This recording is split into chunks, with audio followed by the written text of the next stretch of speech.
அண்மை செய்தியை பார்த்து வருகிறோம். பெஞ்சல் புயல் ஆழ்ந்த காற்றழுத்த தாழ்வு மண்டலமாக முற்பகலில் வலுவிழந்திருக்கிறது. அது குறித்தான அண்மை செய்தியை பார்த்து வருகிறோம். காலை 11:30 மணிக்கு வலுவிழந்திருக்கிறது பெஞ்சல் புயல்.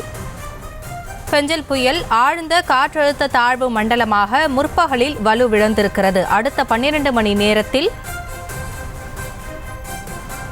பெஞ்சல் புயல் ஆழ்ந்த காற்றழுத்த தாழ்வு மண்டலமாக முற்பகலில் வலுவிழந்திருக்கக்கூடிய சூழலில் அடுத்த 12 மணி நேரத்தில் மேற்கு நோக்கி நகர்ந்து மேலும் வலுவிழக்கக்கூடும் என்று தகவல் கிடைக்கப்பெற்றிருக்கிறது. அது குறித்தான அண்மை செய்தியை பார்த்து வருகிறோம்.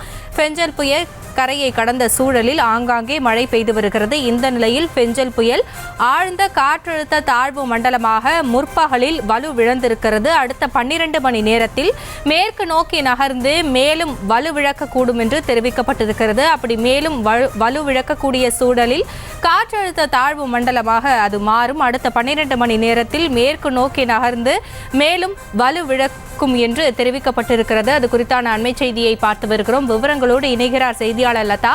லதா, தற்பொழுது கிடைத்திருக்கக்கூடிய தகவல் படி காலை 11:30 மணிக்கு பெஞ்சல் புயல் வலுவிழந்து ஆழ்ந்த காற்றழுத்த தாழ்வு மண்டலமாக மாறி இருக்கிறது.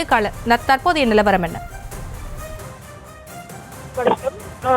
வங்கக்கடலில் உருவாகியிருந்த அந்த பெஞ்சல் புயலானது நேற்று இரவு 10:30 மணி முதல் 11:30 மணி வரை கரையை கடந்ததாக வானிலை ஆய்வு மையம் தெரிவித்திருந்த ஒரு நிலையில தொடர்ந்து அது புயலாகவே நீடித்து இருந்தது. அதற்கு பிறகு அது அடுத்த சில மணி நேரங்கள்ல அது காற்றழுத்த தாழ்வு மண்டலமாக வலுவிழக்கும் என்று வானிலை ஆய்வு மையம் தெரிவித்திருந்த ஒரு நிலையில தொடர்ந்து அது தற்பொழுது வலுவிழந்து இருப்பதாக, அதாவது 11:30 மணி அளவில் அது வலுவிழந்து இருப்பதாக வானிலை ஆய்வு மையமானது தற்பொழுது தெரிவித்திருக்கிறது. அந்த வகையில பார்த்தோம் அப்படின்னா வங்கக்கடல்ல உருவாகியிருந்த அந்த பெஞ்சல் புயலானது 11:30 மணி அளவில் அது வலுவிழந்து இருப்பதாகவும் தொடர்ந்து அது மேற்கு நோக்கி நகர்ந்து மெல்ல மெல்ல மேற்கு நோக்கி நகர்ந்து தொடர்ந்து அது காற்றழுத்த